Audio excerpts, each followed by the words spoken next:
And I don't Elena, think you really need to, Jay. You know, Elena's kind of described what they're planning on doing, and as long as everybody's okay with that, then there's no action that's required. That's kind of what I thought, but it was in the letter that she wrote in the packet. You know, it was requesting an approval of the project. You know, and a lot of times when we do approvals, it's a formal motion type thing. But unless somebody on the council has a reservation about the project moving forward, then we will just we'll nod our heads and let you get about your work. And I think that's awesome to be able to mitigate the stormwater as much as we can before it gets to Lake Superior. So anybody, everybody? I'm just appreciative to see us clean up that area. It's a definite eyesore as you're coming into our community. And I also would imagine it's a hot bath for mosquito breeding grounds. I'm sure it is, yeah.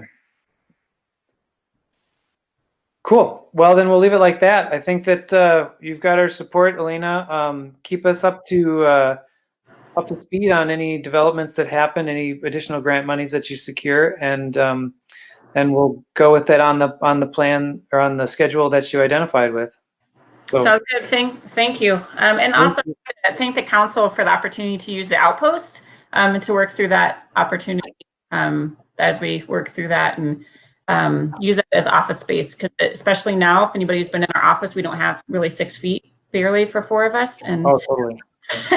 Thank you for that opportunity. That money also that we're using for rent can be used as match. And so this is a good opportunity to be able to reflect that partnership. So thanks.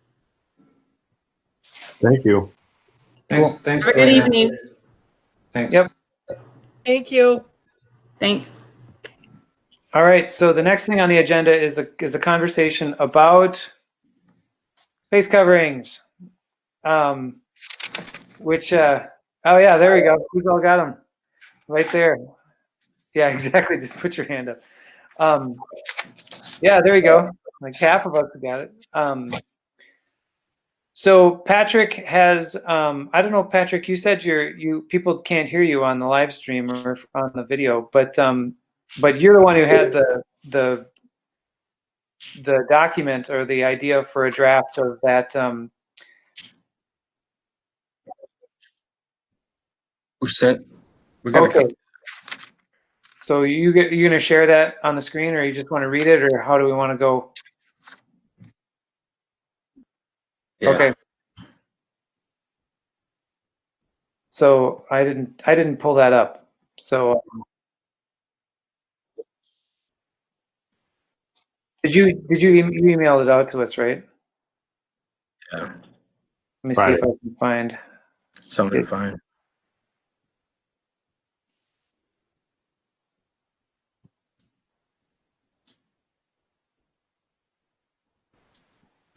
What we sent out was 3 different options on Friday, with just slightly different texture to them and basis, just to give something to talk about. Do folks have them in front of them? I do. Yep. No, I will say this. I appreciate you guys doing this. I read it. I would prefer not to use the second one. When the word sacrifice comes into it, I feel like that divides people. Like we're saying, when we're talking about mask coverings, people face coverings, people, if they aren't doing it, aren't sacrificing. And I don't want to be the person who defines that.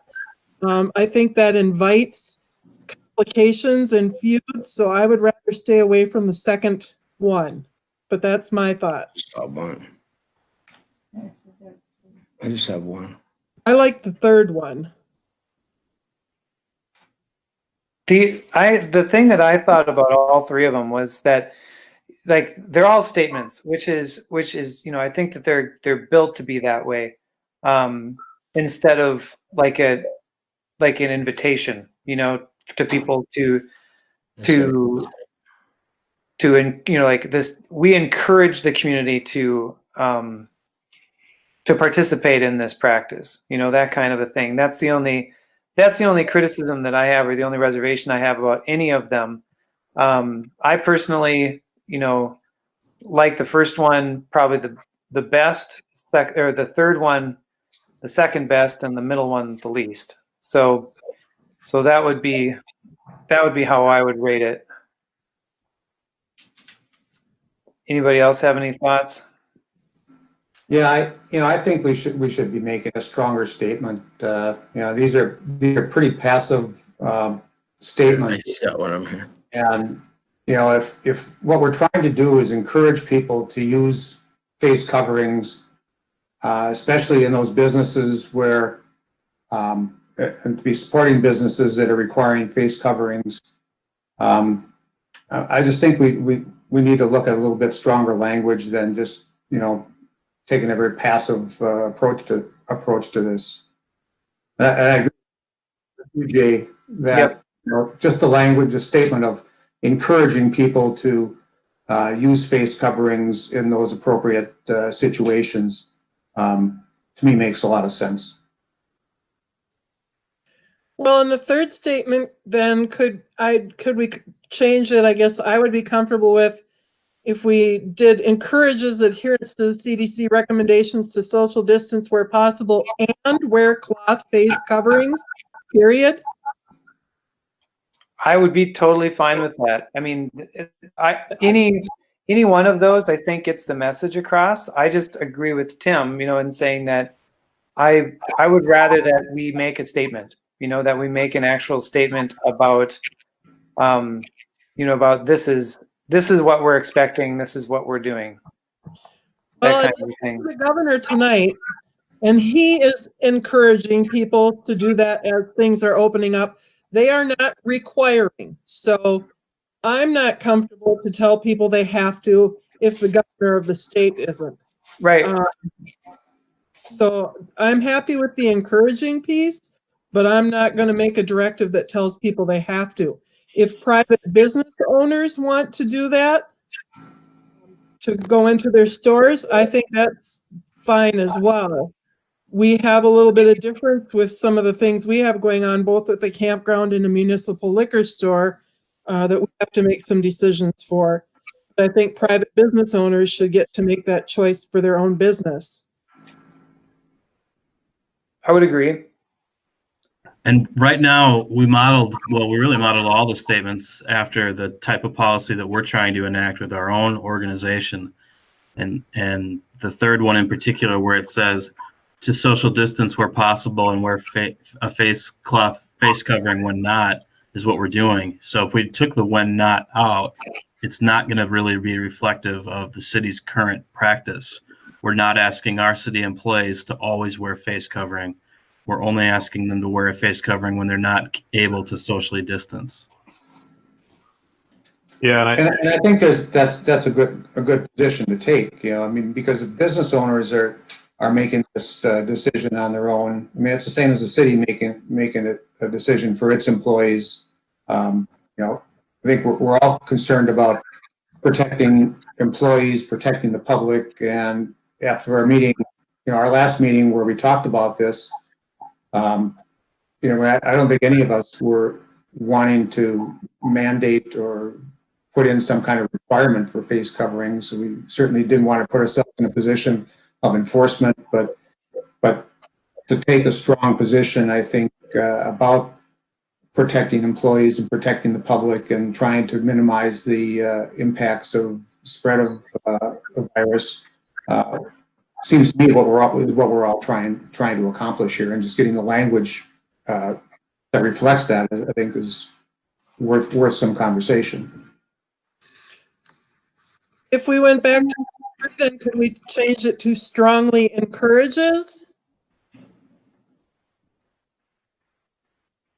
Yeah. Yeah, I think that gets the point across. I mean, I think, yeah. Anton? I think that, I kind of keep jumping back and forth between the three statements and like just what the CDC's language is on the guidelines, in which there's similarities for sure, but I feel like if it's, if it would be, I'm trying to think of how I can combine the two. I mean, I think some of that language is good, and I think encouraging is, I do agree with those that said it, that it should be, obviously not a mandate, but a encouragement, that we try and get people. And I think like part of the language that I like off the CDC site is that it kind of covers that in the third one, but even their language where it says in public settings where other social distancing measures are difficult to maintain. Right. Versus, especially in, and it even gives examples of, I mean, we don't have grocery stores, but pharmacies, gas stations, so, and then, I mean, and even to the point of, I mean, because the thing that I've noticed is you have to take it all with a grain of salt, I guess, because everybody has different beliefs on what's happening. But I don't think you have to either. I think we have to try and follow what the government is, what the federal government's saying. I mean, I think if they're saying that we don't want people to wear N95 masks because those are needed by healthcare professionals and people that are like, frontline workers, that, CDC guidelines say like a simple, inexpensive, homemade cloth, face covering is great, because I don't know if it's necessary to do the stipulation, but I almost feel like if it's worth putting language in there to clarify that, so that people feel like you're wearing one more so for everybody else, not because you're afraid of everybody else. Does that make sense?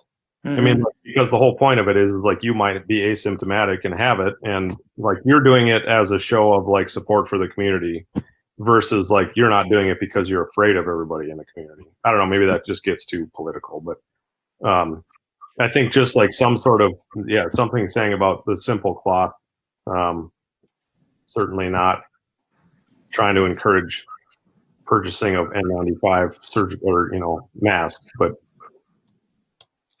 I don't know. Maybe again, because I like the third one, using CDC recommendation, which I think is a good way to go. That means we're not defining it. Somebody who has a much higher power and a lot more invested in it, and I'll say smarter than us. But then also adding a sentence that we support our businesses to the measures steps that they will take to protect themselves and our community, and ask that others would follow and respect their parameters they're putting in place. Because as of the 18th, the governor is opening up small businesses, and there will be parameters and things that they're asking businesses to do. I think of Bucks right now, who I saw on WTIP.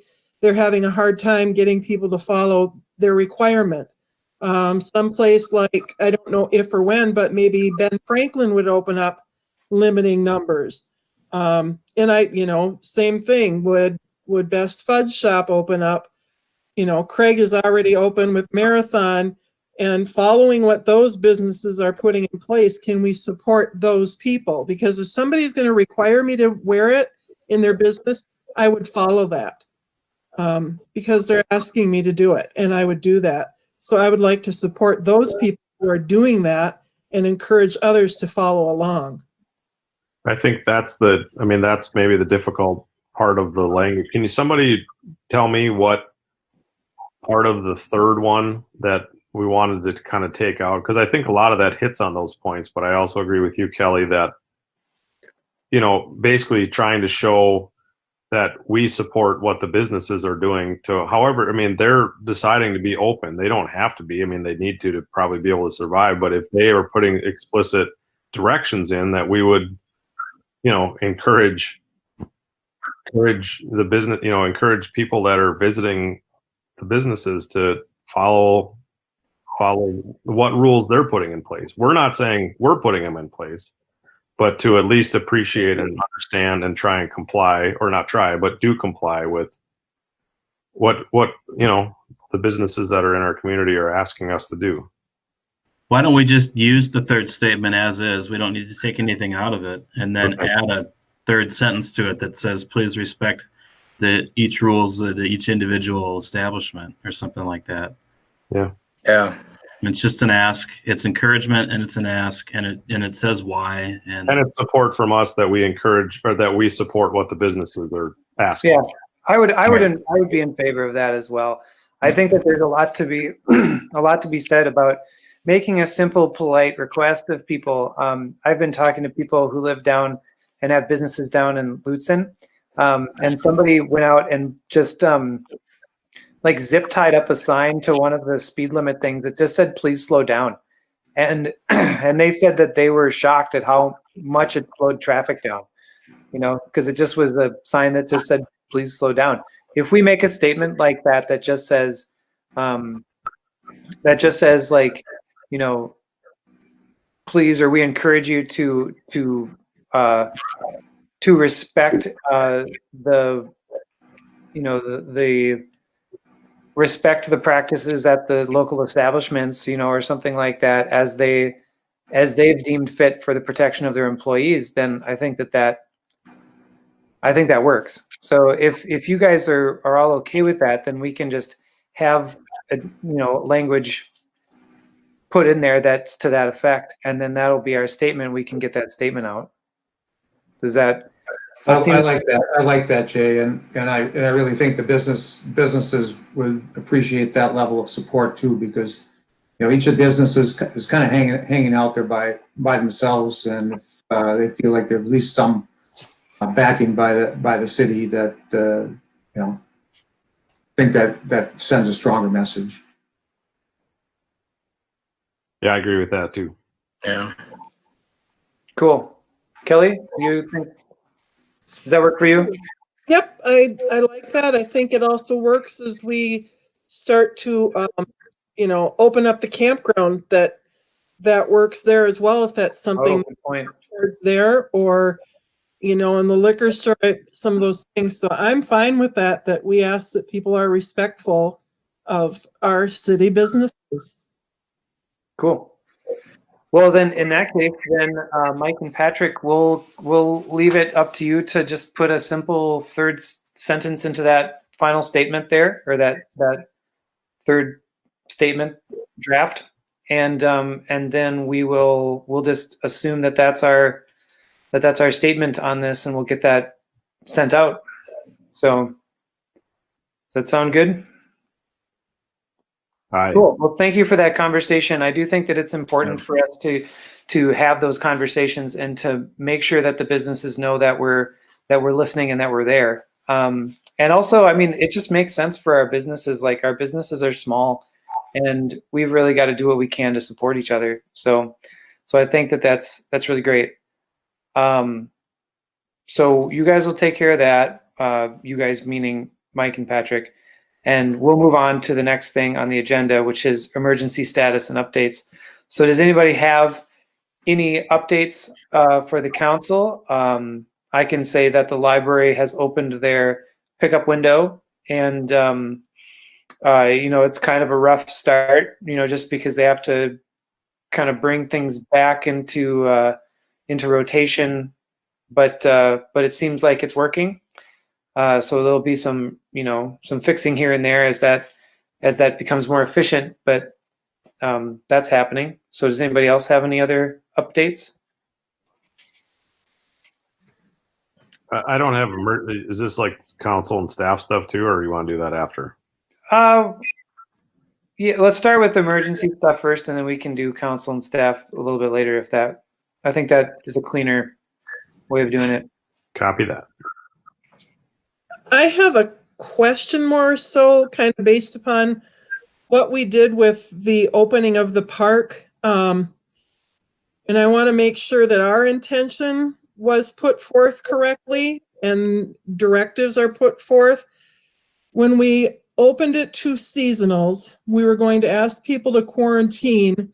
I know we were going to tell them to bring, groceries, pharmacies, supplies for 2 weeks, but are we actually requiring that those people cannot leave the campground to go to a grocery store the same way we do, by calling in an order, emailing, and going to pick up in their car, having it dropped off, and that they are not to interact with people in the park? Is that our intention?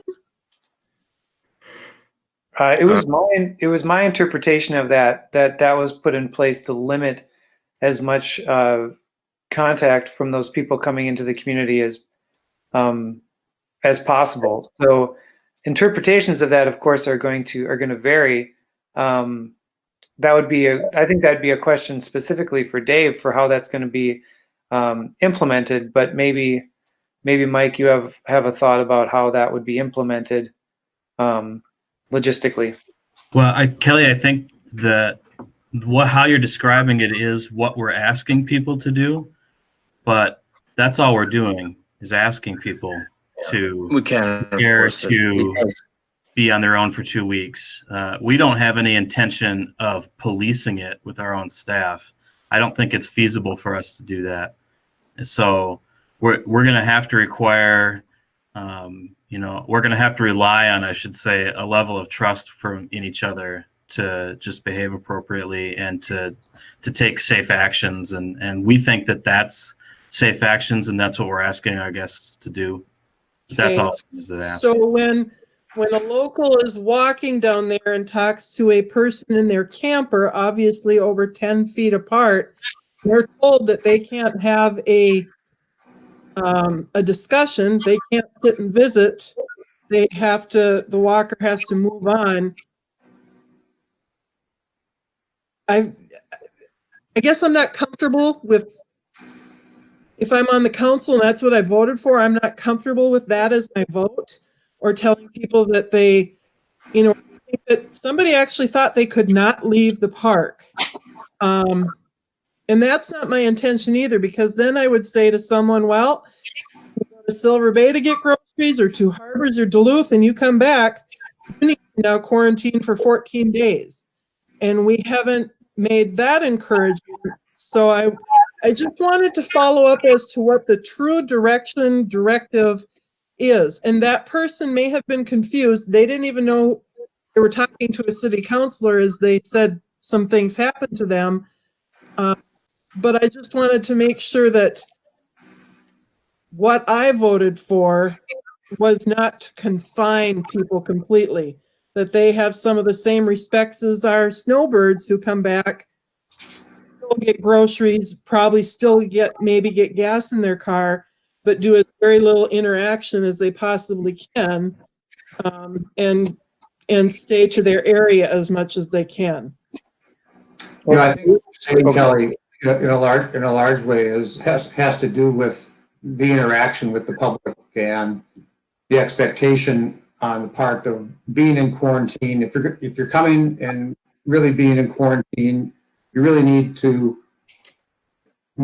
eliminate that interaction with the public. And I think you could go to the grocery store and pick up your groceries, because the way that's done, you're not really interacting with the public.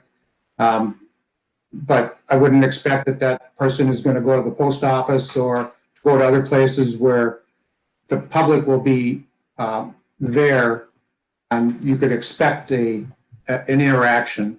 So I would hope that the message would be clear that the quarantine requirements is that you don't interact with the public during that quarantine period.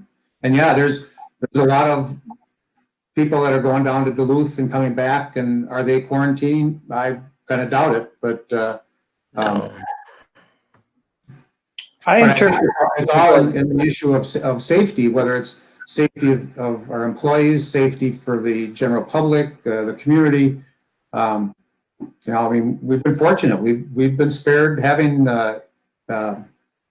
any cases here so far, at least that we're aware of, and certainly nothing serious. But that could all change, and if it changes, are we prepared to deal with the consequences of that? So I think we need to be clear about our message, and I think the message is, if you're under quarantine, we expect you to not interact with the public for that period of time. Yeah, and on that, I think that Tim got it there. What I interpret it as that we're providing people who move in with a method in a way that they can be 100% sure that they're not going to impact the community negatively, nor that will they be impacted by the community negatively. I don't view it as a prohibition of them going out and doing things. It's just, you know, we need to start at some point for awareness that people should have for how to be responsible coming into a different community once they've been traveling. And I agree with you, Kelly, completely that, you know, if somebody takes a trip down to Duluth to get something or to go down for a medical appointment and they come back up, then shouldn't the clock restart on that too? But you know, that's a tricky thing. So, Well, I'm not making Well, that right. directive that the clock has to restart, but I am not in favor of telling people if they come into the campground and they're over, especially for 10 feet apart, that they can't have a conversation. Hi, how was your winter? At the municipality, I kind of feel like we're then infringing upon somebody's, I don't want to say rights, but I feel like we're infringing upon them. Yes, I want them to be safe. I want them to do what's best for our community, but to tell them that they can't have a conversation, I feel like that's pushing the limit, and that's beyond my comfort level. So I'm just going to leave that out there because then it's on public record. That is not what I would hope we would do. But as far as Tim said, like not going into a post office and some of those things, I understand that, and I'm in agreement. But again, to be out in the public, in fresh air, and be over 10 feet apart to have a conversation, an issue with that. But that, yeah, I don't think that was the intention of. it's what happened. Well, that's somebody's interpretation of it. I don't think that was. I mean, perhaps I don't think it was a staff member of the park that told people that they had to keep moving. But maybe I'm misinterpreting what you said. Maybe we should have this conversation offline, Kelly. I'd really like to hear a little bit more about it. Yeah. Sure. I think the conversation we had at the park board and with Dave when we were dwelling on how to open the park up and get a slow start, get the full-time people that stay up here. It was kind of like, okay, how do we do this? And maybe we have to have some guidelines for the park. Well, now that a week has gone by now, and I see what I see happening in a very busy day to day in town, a lot of out of town people in Grand Marais today. Next week, we're going to have construction workers up here. And I'm hard pressed to see many people that come in here for the day or for visiting or whatever. They're not, you know, you start talking about quarantine people for 14 days. Well, it's kind of like, I think that was a guideline for the park. If we open it up, this is a guideline for the park. Obviously, we don't have that guideline for a lot of other things going on in town. And that is kind of different. There are people coming up, opening up their cabins. You know, we're not telling them to quarantine. There's a lot of there's people coming up here on business, staying in hotels right now. Are they quarantining for 14 days? No, they're not. But I think it was more of a guideline for the park to just get the park open and to let these people know, hey, if you come up here, we want you here, but this is a safe practice that we think is important for a park guideline. And, you know, I don't think we talked about, there was never anything said that you can't leave your camper, that you can't walk around or anything like that. I mean, we encourage going outside and doing that kind of thing. I think a lot of it just hovered around social contact with the public to keep that at a minimum for the first 2 weeks you're up here. So I think that was our intention of the park. I didn't get to read what the governor did today, so I don't know if restrictions got lifted on nightly camping yet. Did anybody read if it did or not? I don't know. I believe. What's that? Our campground's opening. I don't know, but I'm just saying. I mean, we can be open now nightly if we wanted. Nightly rentals can be open. If we had a plan that we felt safe about keeping the bathrooms open 24/7, that's a prerequisite then we Okay, could. that was my next question. I noticed that the city bathrooms aren't open yet, so I was gonna try to bring that topic up to see at what point in time is the city ready to do that or not do that or have a plan for that. We will be busier here coming up in the next week, so I'm just kind of trying to prepare for that. But yeah, Kelly, I understand what you're saying, but the more I think about the self-quarantine thing at the park, it's like, okay, we're doing it at the park, but it's not happening anywhere else. You know, you can't force it. You can ask. It's a smart thing to do for them and for the people in the community, but you know, you can't, not everybody's doing it, so it's kind of hard to force it on everybody. You can't really force it on anybody. So I don't know. I just thought I think it was just a guideline, and Dave had a well thought out plan.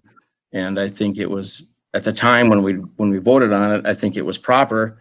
Now, maybe that's in a week, maybe that's changed. I don't know. I mean, that's something that the city council can talk about or the park board can talk about, but, Yeah, I agree with Craig that it was not my interpretation that that would be a severe limitation on people's movements. So maybe where we can just leave that conversation is that the interpretation that we're pushing through right now is that we're not talking about a severe limit like that, you know, where you can't have conversations with people or you can't leave your campers or anything like that. It's just those are guidelines for protection that we're offering and encouraging people to participate, you know, in, or at least be aware of them as they go and do what business they need to do, that kind of a thing. I think even the statement that we're going to put out tonight, I think like helps with that. You know, I mean, we know that there's going to be people that are coming up to do day trips. We know that there are going to be people coming up to stay. I mean, there already are.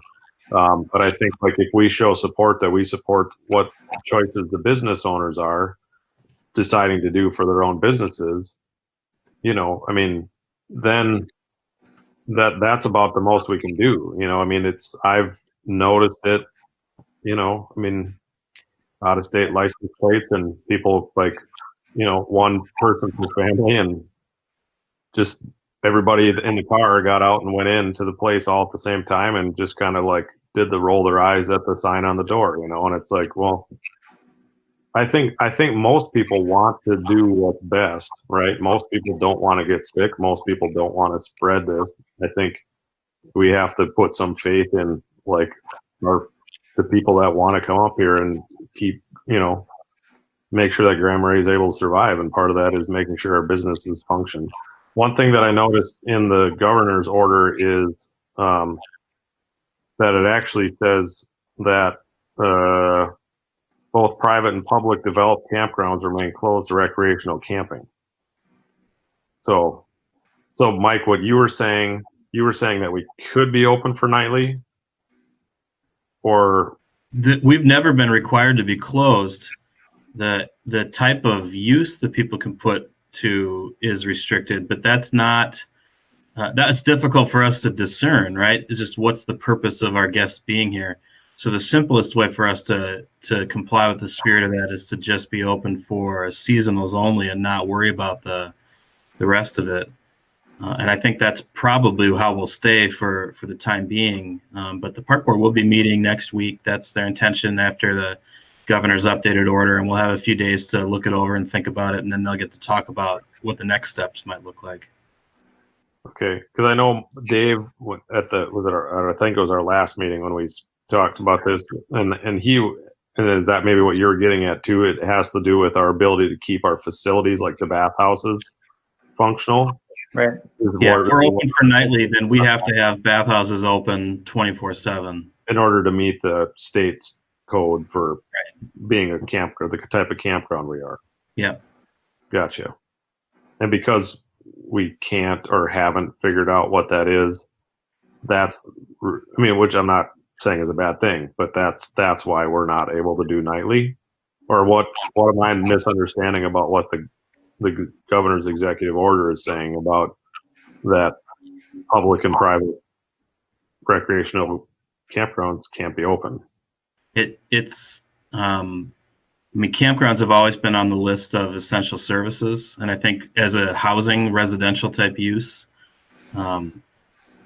there's nothing that I don't think says that we couldn't be open next week, other than the spirit of the order is pretty clear that the types of customers we normally have aren't allowed to come here.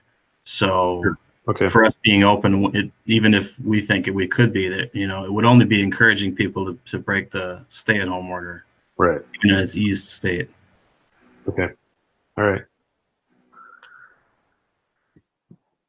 Fair enough. Well, let's, do we have any other updates or any other emergency updates that we wanted to bring up? Seeing none. Then, any updates for meetings? Should I just go through the list and we'll just see if everybody's got anything? Council and staff reports. Anton, you got anything? Yeah, I got a few things. Well, one is that just somebody I was talking to, they were wondering about, we did, and I didn't remember, I think a couple of you maybe also got a call or drop in from this person, but wondering about the code update stuff, especially involving recreational vehicles and updating language in that. Wondering, obviously there's other stuff happening right now, but just wondering like where that's at. I know that we've had some updates, at least electronically, through the housing stuff that the planning commission's been working on, but I'm just wondering about the code stuff, if anybody has anything on that. If you do, I'll stop and then I'll go on if you do. Mike, Tim, anybody? It's just kind of in a holding pattern. So, I mean, I guess part of my question was, so basically the language as it's been since 1972, excuse me, is still the language. We haven't updated it to address those issues about side lot, rear lot, all of that business, right? Well, that's going to be addressed as part of the zoning ordinance portion of the code update, which we're working on right now. Okay. And I'm expecting that, Mike, I don't know when we should be seeing that draft here. I would say soon, next week or two, maybe. Yeah, Patrick and I spent some time today talking about it with Jeff, so we're expecting it by the end of next week. I don't think it's going to address what Anton's talking about, though. That code issue is related more to our need to have a work session to talk about the code issues that were on your last agenda. Sure. And, the conversations that when we started getting into details about where campers can be parked, all those conversations, that my understanding is that you didn't want to continue them until we had a better idea about the code stuff. And you didn't want to do any changes to those languages, even though they weren't perfect and they weren't particularly easy to enforce in every spot, that we were going to stop working on changes on those things. So when we do a work session to talk about code update, and we're talking about code enforcement at that point, then we can review the types of issues that folks told us were important to them, and then you can decide if you want to change that language or not. In the meantime, it's currently city code.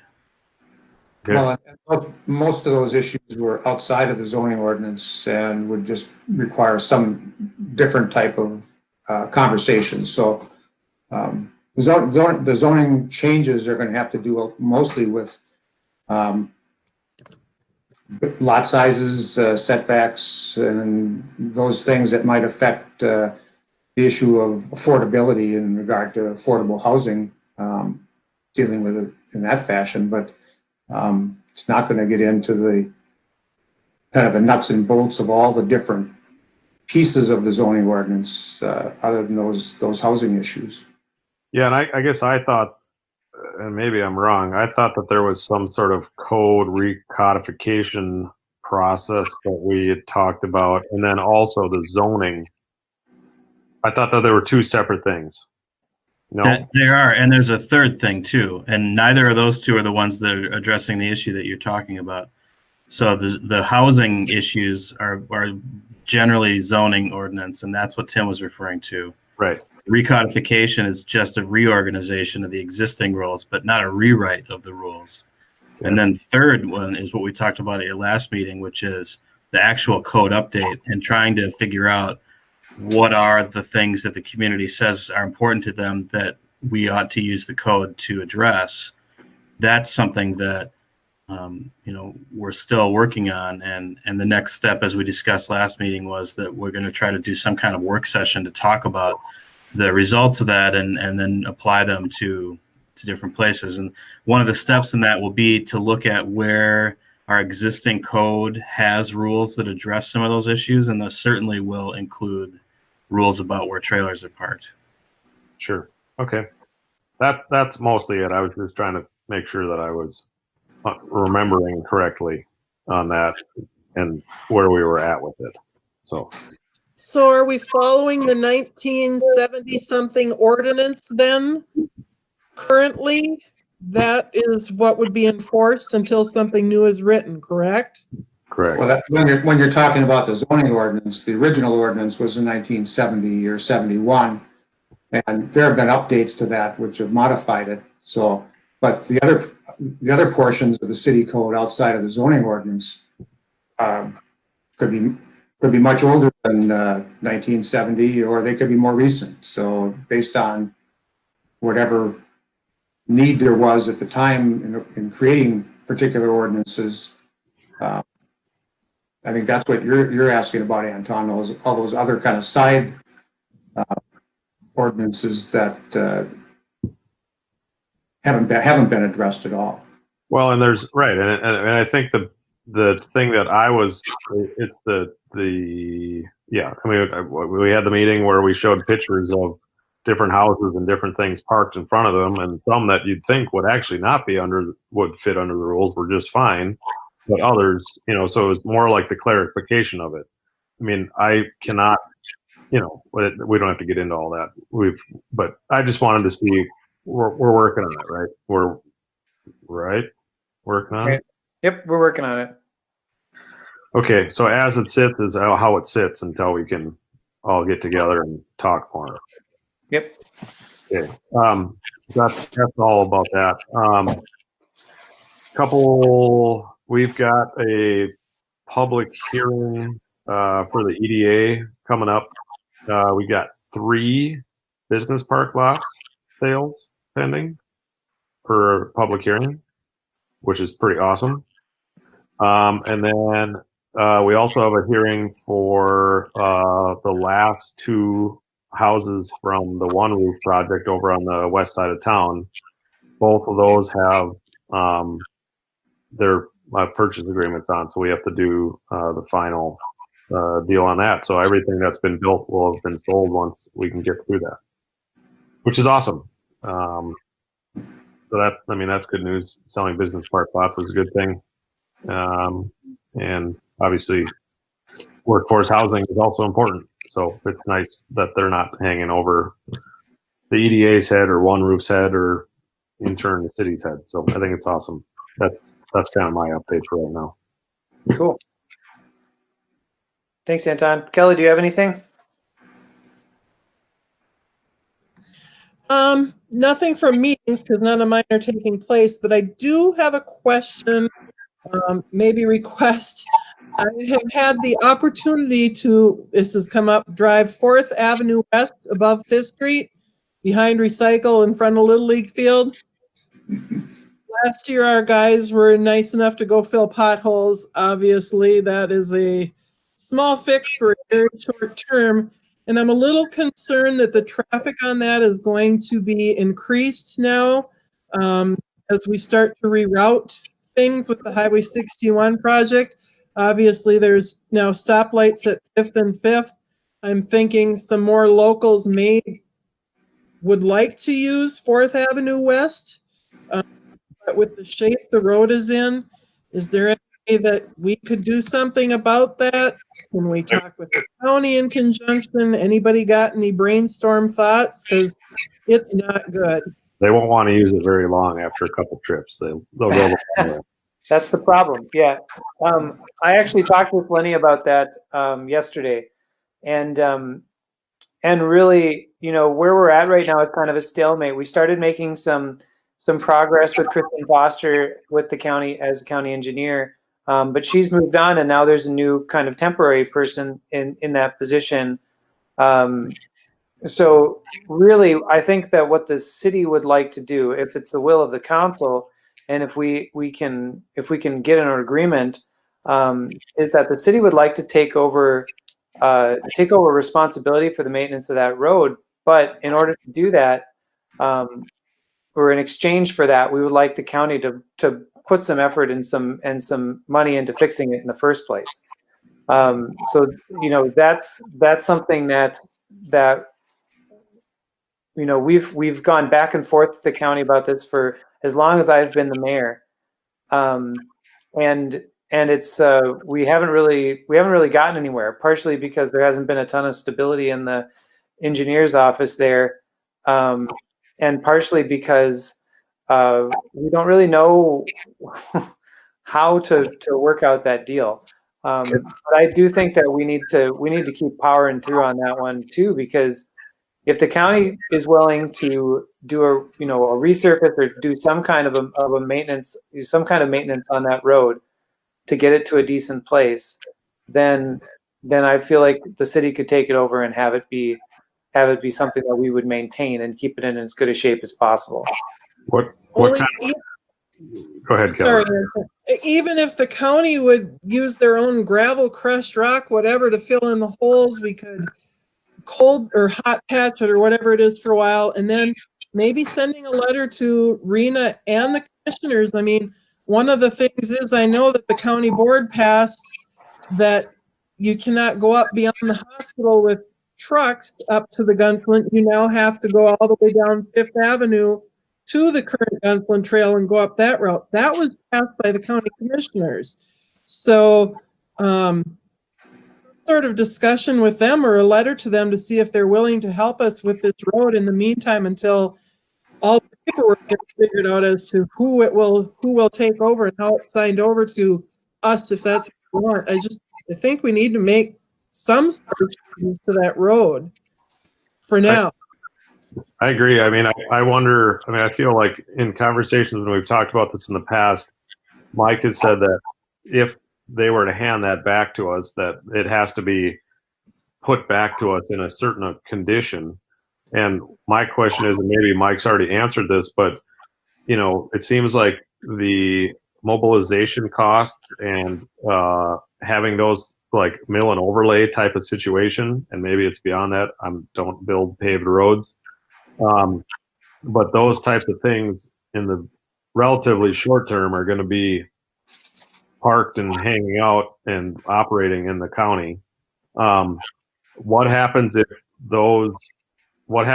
we say, do we have the authority to say, let's do this, we're going to do it, and then we'll take over responsibility, but then we'd have to probably negotiate or figure out what share of that cost would go back to the county. But I mean, can we do that? I mean, it seems like it would be foolish to like wait 2 years to try and hash something out and then get bids and then like, oh yeah, I mean, all this stuff that's happening right now. I mean, maybe Fifth Avenue, you know, between now and next year, you know, I don't know. It seems like a pretty opportune time to take advantage of the activity that is happening elsewhere in town. But can we just send them a bill? Like, hey, we're taking this over, but you know, this is what it costs to get it back into, you know, not like 55-mile-an-hour highway perfectness, but at least 15 miles an hour. You know, right now you can't drive 15 miles an hour on that road. No, we can't send them a bill and expect them to pay it. We have an agreement in spirit with all the players. It's just that the players keep changing, and obviously the priorities, you know, are not shared between the city and the county on how important an issue this is. And honestly, I'm not sure that they're clear even for us how important an issue it is. This isn't something that was on your priority list, but it's clearly something that is a priority to you. If you want to continue to use the strategy that we've been using, which is to try and work out a deal with the county to clarify ownership and to get it fixed, I don't know how to do that right now in a timely manner with the revolving door of players that have been up there. If you want a guaranteed fix, then throw money at it, and we'll have to hire our own engineer to do our own design to decide how to fix it, and then we can get these contractors who are around to get it done. We can certainly do that, but only if we're willing to take on the cost ourselves. Otherwise, we need to have the county be in agreement with us that this is important, and I think communicating with their board directly is probably a great idea. And also, anybody who's communicating with you directly, you might want to suggest they do the same. What about assessing adjacent property owners? Because I'm pretty sure 90% of that property is owned by the county. I mean, doesn't that seem like a way we could get the county to pay for it? You can put a short list of legal things that are not anything but adversarial together on ways to get the county to pay for it. There's no guarantee in any of them. No, but I don't. Yeah. I mean, the county board certainly has an opportunity to change every 4 years, right? Just like city council does. But that doesn't make it go away. I mean, certainly the engineer aspect of it is important because then it can happen in-house versus the additional cost. But I don't know. I mean, I agree with Jay. Like we have, like, I feel like at our, like, I think I had beer with Tim when I first got elected, like 6 years ago. And I think we talked about that street, and then he explained like it's the county and trying to hand it back and all this stuff. And it's like, I don't know. I mean, it's a lot of to draft a letter to all of them. I mean, I want to start moving this through, and I know we didn't put it as a priority, but it's a pain. And I've tried driving it twice now. It's horrible. And it's not like they're minimal potholes. I bet some of these potholes are 4 or 5 inches deep, if not more.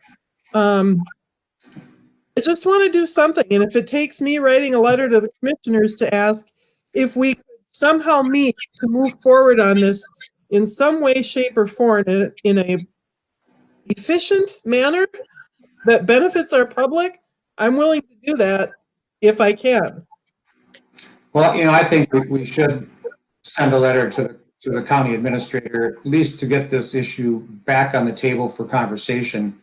And unless we do that, I mean, the county board is at this point obviously not doing that, and the county highway department isn't doing that. So I think we need to take whatever steps we need to get it back into some kind of a conversation to figure out if there's any way to take action on it. And I know last year when Lenny went out and patched the holes, I mean, it was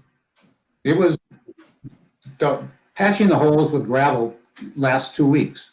I mean, the heavy truck traffic that comes out of the recycling center. I mean, that road is just doesn't hold up to the kind of traffic that it experiences. So we need to have a conversation with the county. We need to let them know that it's an important issue for us, and we need them to be at the table to have this conversation. And maybe Mike Tardy is the right guy, because I mean, he fully understood that was a county road when he was the county engineer. So maybe this is to our advantage that we have an engineer that will actually take some ownership. Well, I don't disagree that it's a good time to reintroduce that issue to the county with the new old county engineer coming back on. I do think that we should also keep in mind that any kind of motion on this is going to be completely dependent on the ability and the willingness of the county to move on maintenance or to participate with us in the conversation. So I don't think that it's asking too much for us to draft a letter to send to the county engineer that says, hey, we'd like to start this conversation. Here's a little background about the conversation we've had in the past. Just so that he knows that we intend to have that conversation. Understanding too that while we're in an emergency situation here, starting up a new project like that, we can do the conversation, and we can write an agreement with the county about like, okay, we'll take it all back over as long as you fix it up. Like that stuff doesn't take much of our staff time, but if it does turn out that it's going to be up to us to put together a project to redo that road, then I think that that's something we're going to have to wait on because we just don't have the bandwidth right now. But if everybody thinks that that's worth us sending a letter, then we just got to tell these guys to send a letter, and then we have to follow up to see like if there's a meeting time that's going to work for everybody. So I don't think it's a bad idea. I think that sending a letter and requesting a meeting is a pretty easy thing. So maybe that's where we start. Thoughts? I would make a motion that we send a letter to the county administrator and county engineer to open up a conversation about making improvements to that 4th Avenue West. As a motion, is there a second? I'll second I it. will. Ooh, Anton beat I think we all second that. you. Third and fourth. Okay, so any further discussion on that one? All right, so Anton, what's your vote? Aye. Kelly, what's your vote? Aye. Craig, what's your vote? Aye. Tim, what's your vote? Aye. My vote is aye as well. So then we'll move forward with that, and we will we'll bring updates to the meetings in the future. So great, thanks for that. Oh, we still need to keep going through. So I was at Kelly. Do you have anything else, Kelly? No, I don't. And thank you, Mike. Sorry to add more to your plate. It just seems to be a good time and important. So. Yeah, I don't mind. All right, Craig, do you have any updates? No, park board meeting coming up. I think for future discussion though, we should probably talk about that alley behind the Dairy Queen. Cause it's pretty poor right now. I mean, seriously, it's the only unpaved alley, I think, downtown Marais. It's just like, if we're doing this highway project, like you say, it's an opportune time to tap into blacktop that's going to be around here for 2 years, so it might be a conversation in the future here in the next few months anyway. I don't know. It's not a whole lot of road there, but Right. it Well, would and just don't help. forget we have a local operation that does some of these things too. So Correct. not Yes. count them out. I do know that. Yeah. No, I just, reason is I just drove through the pothole there a little